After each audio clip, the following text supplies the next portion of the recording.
જેનો ઇંતજાર હતો એ ખતમ થઈ ગયો. ફર્સ્ટ T20માં આપણી ઇન્ડિયન ટીમે ઇંગ્લેન્ડને ધૂળ ચાટી કરી દીધી. આપણી ટીમે પહેલા ઇન્ડિયાના જે કેપ્ટન હતા એણે ટોસ જીતી અને પહેલા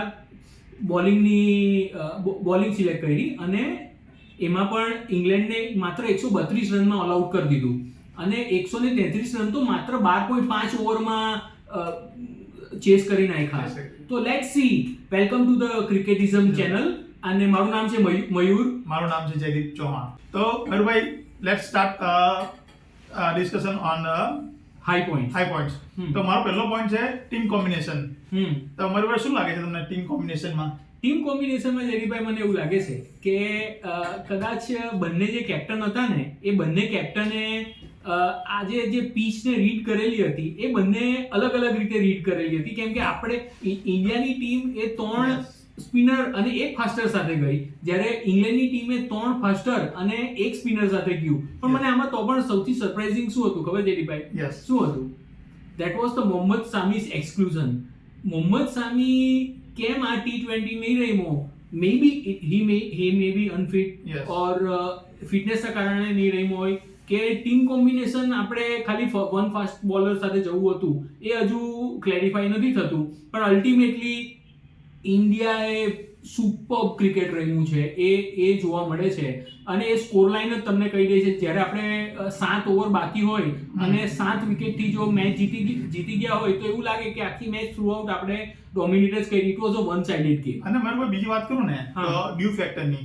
યસ. તો ડ્યુ ફેક્ટર આપણને ખબર જ હતી કે ભાઈ અહીંયા ડ્યુનો એક ફેક્ટર રહેશે. યસ.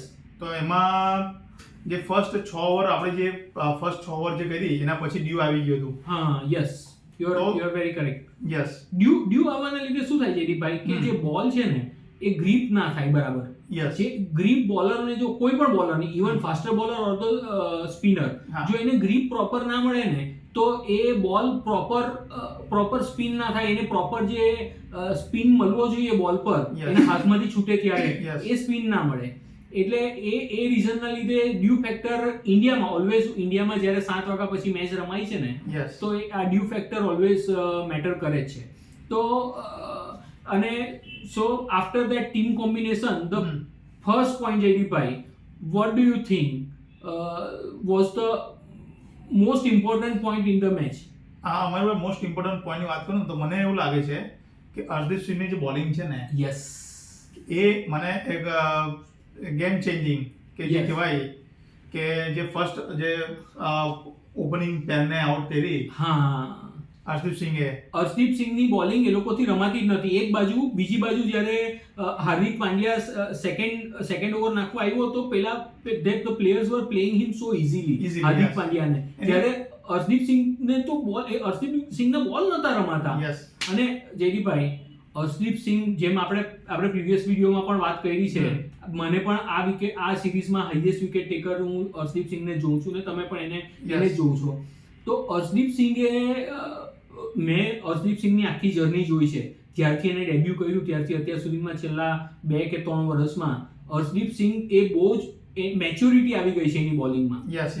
હા, એની લાઈન અને લેન્થ, એ બોલ સ્વિંગ થાય છે એના હાથમાંથી છૂટે ત્યારે જ આપણને એવું લાગે છે કે બોલ સ્વિંગ બહુ સારો હતો. એ કદાચ હાઈએસ્ટ વિકેટ ટેકર છે ફોર શ્યોર. ને બુમરાહને પણ મને લાગે છે બુમરાહને પણ યસ, બુમરાહે તમારી સ્ક્રીન પર આવે છે એ રીતે બુમરાહે 70 મેચમાં 89 વિકેટ લીધેલી છે અને હર્ષદીપ સિંહે 61 મેચમાં 97 વિકેટ લીધેલી છે. So yes, right now he is the. બુમરાહની વાત કરું ને તો એની ઇકોનોમી તમે જોશો. Economy, yes. બુમરાહ છે એટલે is world class apart. Yes. એટલે એન્ડ સ્ટીલ જો હાઈએસ્ટ વિકેટ ટેકર છે હર્ષદીપ સિંહ તો પણ he comes second in case of bowling preference. First preference is always going to be Bumrah. Okay, so second point Jaydeep bhai. Yes, second point ની વાત કરો અમારી તો સ્પિન ટ્રાયો. યસ, કે આપણે જે 3 સ્પિનર લીધા હતા, અક્ષર પટેલ છે, બિશ્નોઈ છે અને વરુણ ચક્રવર્તી સૌથી બેસ્ટ. આમાંથી સૌથી તમને what was the second turning point of the match? પહેલા તો હર્ષદીપ સિંઘે આવીને 2 જણને આઉટ Yes. કરી દીધા હમ. અને પછી એક પાર્ટનરશિપ બહુ સારી બનતી સારી હતી બની, yes. બ્રુક અને જોસ બટલર વચ્ચે. એની સૌથી બીજો ટર્નિંગ પોઈન્ટ વાત કરું ને હા. તો મને લાગે છે કે જે ચક્રવર્તીએ જે વિકેટ લીધી ને, હા જે 2 વિકેટ એક જ ઓવરમાં 2 વિકેટ આવી, હા. અને બંને જે પ્લેયર્સ હતા બંને હમ. જે વિકેટ એને લીધી બ્રુક છે અને- બ્રુક અને લિવિંગસ્ટનની વિકેટ Wicket જોવાની લીધી, એવી મજા yes. આવીને મને. લિવિંગસ્ટનની wicket it was such a wonderful to see. He was totally deceived from the pitch અને બોલ એકદમ ગુગલી થઈને મસ્ત leg stump. Livingstone is a very hard hitting batsman. Yes. એ ટકી જાય તો કદાચ આ સ્કોર Score 200 પણ આરામથી થઈ જાય. થઈ જાય તો.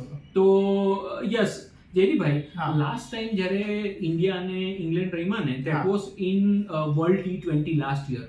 ત્યારે આપણા સ્પિનરોએ 58 રનમાં 6 વિકેટ લીધેલી હતી. Hmm. That was the turning point there. Hmm. અને આજની મેચમાં પણ આપણા સ્પિનરોએ ટોટલ 3 સ્પિનરોએ થઈને 12 ઓવર નાખીને 67 રનમાં 5 વિકેટ લીધી. Yes. So that is also the very big factor as far as Indian team is Yes. concerned. અને વરુણ ચક્રવર્તીએ જે કમબેક કર્યું છે ને, Yes. આપણે લાસ્ટ વિડીયોમાં પણ વાત કરી હતી વરુણ હમ. ચક્રવર્તીને કે ભાઈ એને આપણે ટીમમાં લેવો જોઈએ. ODI અને માં. આ ODI માં પણ અને આ T20 માં પણ એને જે પરફોર્મન્સ આપ્યું છે હમ. એ બહુ એટલે ઇનિશિયલી જ્યારે એ આવેલો ત્યારે he did not play well, Yes. પણ પછી again he went to the domestic, he went to the IPL and again he has made a very strong comeback for Yes. Last 3 series.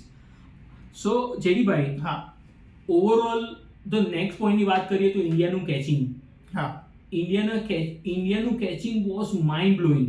Yes તમે જો સૌથી પહેલો catch Rinku Singh. Rinku સિંઘે પકડ્યો જે આખું રનિંગ બેકવર્ડ. બેકવર્ડ હા, અને સેકન્ડ જે નીતિશ કુમાર રેડ્ડીએ જે કેચ પકડેલો છે Yes. આઉટફિલ્ડમાં આઉટફિલ્ડમાં જોસ બટલરને. Yes.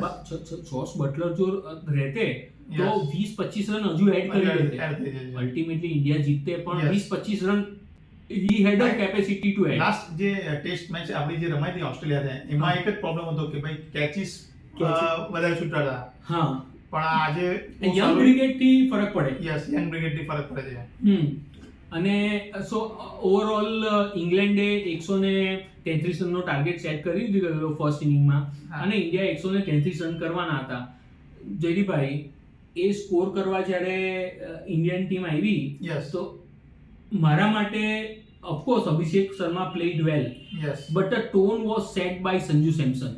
યસ સંજુ સેમસને જે જે શરૂઆત કરાવી ને, શરૂઆત કરેલી મને હતી, તો લાગ્યું સંજુ સેમસન આજે જે એગ્રેસિવ મોડમાં હતો. હા, ટીમ ઇન્ડિયા નો ડાઉટ પહેલેથી જ એગ્રેશનમાં હતી, યસ, પણ જે સંજુ સેમસને જે શરૂઆત આપી છે, હમ. અને મેં લાસ્ટ વિડીયોમાં પણ કીધું હતું કે લેફ્ટ હેન્ડ અને રાઈટ હેન્ડ કોમ્બિનેશન હોવું જોઈએ, અને અભિષેક શર્મા એના માટે એકદમ ફિટ હતો. Yes, right. લાસ્ટ વિડીયોમાં આપણે વાત કરી હતી, એબ્સોલ્યુટલી કરેક્ટ. એ વિડીયોમાં વાત કરી હતી કે હું જે ડાઉન લગાવીશ ને અભિષેક શર્મા પર, yes, you R absolutely right, અને- યુ આર સ્પોટ ઓન.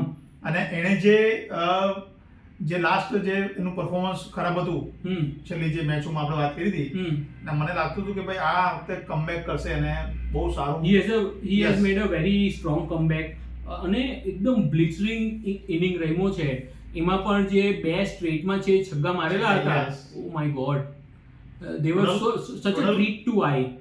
8 છગ્ગા ટોટલ ઇનિંગમાં મારે છે એને, હા, 8 છગ્ગા મારેલા છે, અને 5 ચોગ્ગા. 5 ચોગ્ગા મારેલા છે, અને he totally scored 79 run in just 34 balls, having a એની જે છે strike. ને યુવરાજ સિંહની એક ઝલક યાદ હા, આવી yes, ગઈ. yes. એ યુવરાજ સિંહને પોતાનો આઇડલ પણ માને છે. યસ યસ ઓકે, અને so ultimately we won the match. Yes ઇન્ડિયાની બેટિંગ પણ સારી હતી, બોલિંગ પણ સારી હતી, અને અને- ત્રણે ડિપાર્ટમેન્ટમાં આપણે બેટિંગ, બોલિંગ અને ફિલ્ડિંગ Fielding. ત્રણ ડિપાર્ટમેન્ટમાં ઇન્ડિયા પ્લેડ. આપણે છેલ્લા આગળના જે વિડીયો છે એમાં આપણે જે વાત કરી કે ટીમ કોમ્બિનેશન જે છે એ એવું નથી કે ખાલી બોલર જ એ કરવાનું છે, ખાલી બેટ્સમેન જ, બધાએ સાથે મળીને એક પરફોર્મન્સ આપવાનું અને છે. છેલ્લા 14 વર્ષથી જયદીપભાઈ આપણે ઈડન ગાર્ડન પર મેચ હાર્યા નથી. યસ છેલ્લે આપણે 3-6 અને આ મેચ પહેલા 6 મેચ નતા હાર્યા, હા. હવે આ 7મી મેચ થઈ ગઈ યસ કે જે આપણે નથી હાર્યા T20 ઇન્ટરનેશનલ ની વાત કરીએ તો. Yes yes So that is also a very good record at any stadium for that matter. Yes yes અને બીજી એક વાત કરું ઈડન ગાર્ડન, તો મેં એ કર્યું છે હા, તો અત્યારે ઈડન ગાર્ડનના આપણા જે હેડ કોચ છે હમ, એ પણ આપણા કોલકાતાના. કોલકાતાના એટલે ઇન્ડિયાના ઇન્ડિયાના જે આઈપીએલ ની જે વાત કરું હેડ કોચ છે ગૌતમ ગંભીર અને ઇંગ્લેન્ડના જે છે Head coach. બ્રેન્ડન મેકલમ, હા એ બંને એક જ ટીમમાંથી આવતા ઓ રિયલી હતા કોલકાતા. બંને yes they play Yes. Together play together. હા એટલે બંનેને એકબીજાની સ્ટાઇલ ઓફ પ્લેઇંગ Yes. પણ આઈડિયા હશે જ. યસ. અને જેડીભાઈ મને આખી મેચમાં ખાલી એક જ વસ્તુ પરથી ડિસઅપોઇન્ટમેન્ટ થયું. શું કહું તમને? હા ધ પિક્ચર ક્વોલિટી. તમારી સ્ક્રીન પર તમને દેખાય છે હા બે પિક્ચર ક્વોલિટી. એક જે ઇન્ડિયા એક જે ઓસ્ટ્રેલિયામાં મેચ રમાયેલી એની પિક્ચર ક્વોલિટી કેવી હતી અને જે ઇન્ડિયામાં જે મેચ રમાઈ છે એની પિક્ચર ક્વોલિટી કેવી છે. તો I think BCCI, if someone is watching hour video from BCCI, they must concentrate on the video quality. Video quality ઇન્ડિયામાં જે મેચ રમાય છે એની કેમ એકદમ ઓસ્ટ્રેલિયા જેવી કેમ ના થઈ શકે?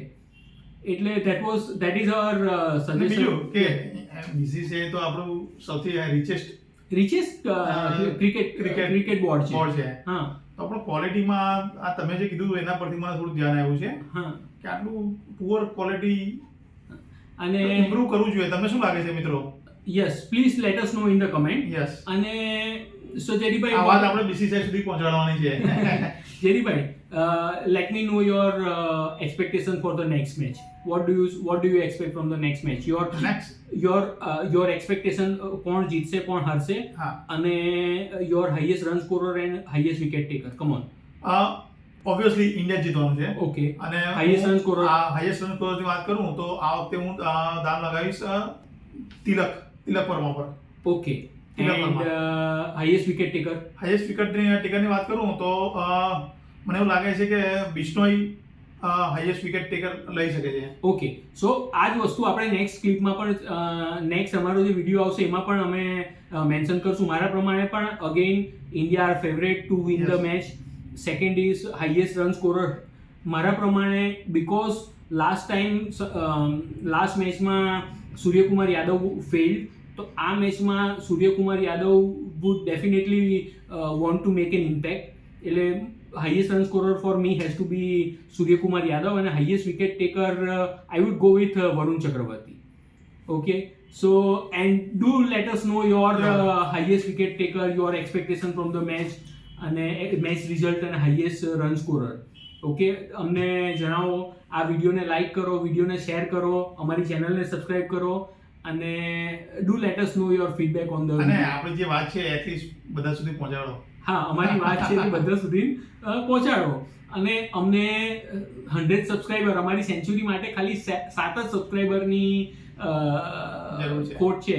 તો જો 7 સબસ્ક્રાઇબર મળી જાય તો we can definitely score a century. જેરીભાઈ તમને શું લાગે છે સેકન્ડ T20 ઇન્ટરનેશનલ પહેલા 100% આપણી સેન્ચુરી થશે કે નહીં થાય? યસ, થઈ જશે 100%. સો લેટ અસ સી કે આપણી સેન્ચુરી થાય છે કે નથી થતી. Okay, Thank you. Thank you very much. Thank you.